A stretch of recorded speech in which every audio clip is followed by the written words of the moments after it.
Hello students, in this video I'll be explaining you all the concept of conditional statement.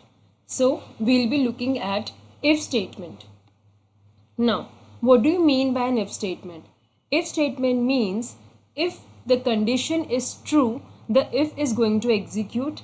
If the condition is false, the if statement is not going to execute.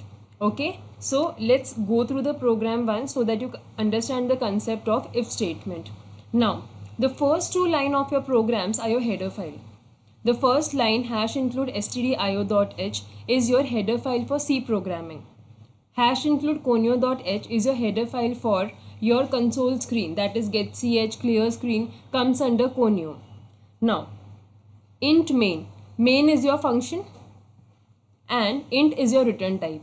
If you take int as your return type, the last line of your program becomes return 0. Okay, now your main function starts with a curly bracket and ends with a curly bracket. So this is a normal structure of your coding block. Clear screen clears the console screen. Every time you run your program, every time you will get a new output, a fresh output. So clear screen basically clears the output screen, the console screen. Here I have taken two variable a and b, and the type of my both the variables are integer. If the type is integer, means the format becomes mod d. printf, whatever you write inside your printf function, print होगा. printf एक function है, आप जो कुछ भी printf function के अंदर लिखोगे वो डेटा क्या होगा, स्क्रीन पे डिस्प्ले होगा. तो आपने यहाँ पे डबल कोड के अंदर क्या लिखा, take value for A and B.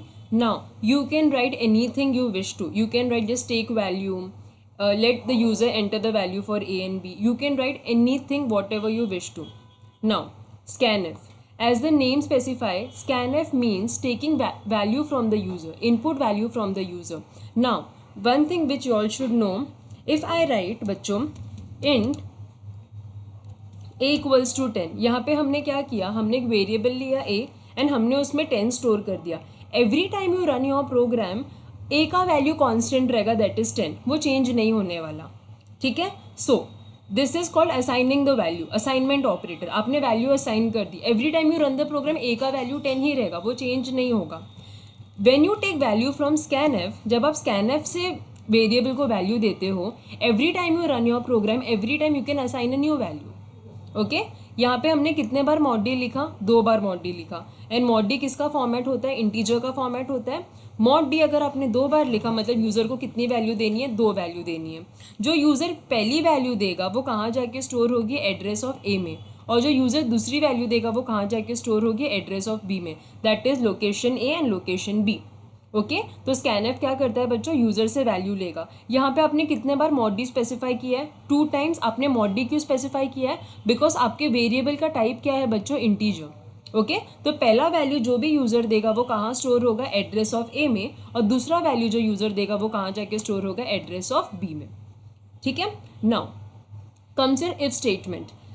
If you can see the screen, if statement जो आपका है वो वाइट कलर में अपीयर हुआ है, means it is a keyword. System already know if क्या होता है.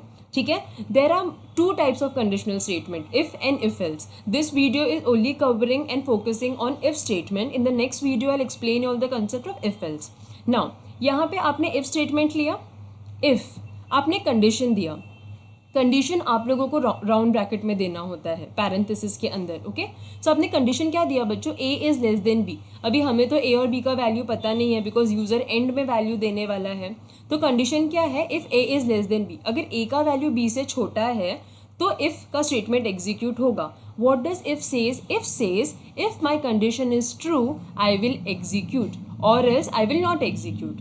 इफ़ क्या बोलता है, अगर मेरा कंडीशन सेटिस्फाई हो रहा है, ट्रू है, तो मेरा ब्लॉक एग्जीक्यूट होगा, वरना I am not going to execute. So if का कंडीशन क्या है, A is less than B. अगर ए का वैल्यू बी से छोटा है तो as you can see curly bracket open and curly bracket close के अंदर हमने इफ़ का स्टेटमेंट लिखा है. क्या लिखा है, print F mod d is less then mod d. And mod d कौन सी वैल्यू प्रिंट करता है, इंटीजर वैल्यू. सो पहला जो आपने mod d लिखा है उसको वैल्यू कौन देगा बच्चों, वेरिएबल a. एंड दूसरा जो आपने mod d लिखा है उसको वैल्यू कौन देगा, वेरिएबल b. ठीक है, सो इफ़ का कंडीशन अगर ट्रू होगा तो आपका स्टेटमेंट एग्जीक्यूट होगा, बट अगर इफ़ का कंडीशन फॉल्स होगा तो आपका स्टेटमेंट एग्जीक्यूट नहीं होगा. Now in this program I have taken 2 if statement. One is A is less than B and second is A is equal to B. ठीक है, so let's execute the program and see the output.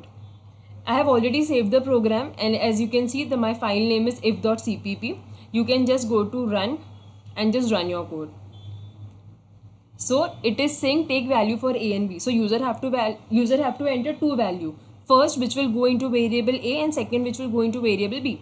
So मैंने enter press किया and अभी मैं दो value दूंगी 23 and 45. A is less than B. 23 45 से छोटा है तो हमारा if का आउटपुट आना चाहिए 23 is less than 45. But I had one more if statement. क्या था? A is equal to B. A और B का वैल्यू अगर इक्वल है तो ये एग्जीक्यूट होगा. For now we have got only one output, the first one. Why? Because if वो condition true हो रहा है. I'll run the code again for you all.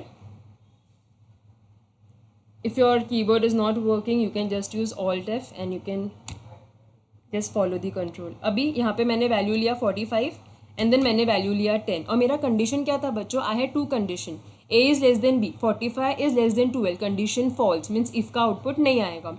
दूसरा कंडीशन क्या था? A is equal to B, 45 is equal to 12. Condition false means output नहीं आएगा. Let's see. मैंने एंटर किया and as you can see हमें आउटपुट नहीं आया. तो इफ़ क्या बोलता है बच्चों? अगर इफ़ का जो कंडीशन है वो ट्रू होगा तभी ही आपको इफ़ स्टेटमेंट एग्जीक्यूट होगा, वरना if statement is not going to execute. Okay, now let's take the values for A and B equal. Let's see हमें आउटपुट क्या आता है. Extremely sorry. If you want to maximise और zoom your screen just press alt enter and your screen will maximize or it will get zoomed. Now I will take the value of A and B equal. So हमारा if का statement execute होना चाहिए 3. As you can see 3 is equal to 3 means हमारा ये वाला output है, second वाले if का output आया. Mod D is equal to mod D. Okay, so hopefully this concept is clear. What do you mean by if statement? If the condition is true, your program is going to execute. If the condition is false, your program is not going to execute. Now, यहाँ पे बच्चों मैंने लिखा है mod d is equal to mod d.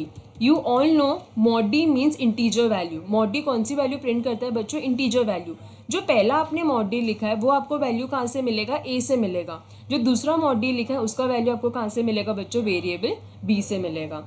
Okay, so this video covered only the concept of if statement. In my next video I'll be covering if else. Thank you students.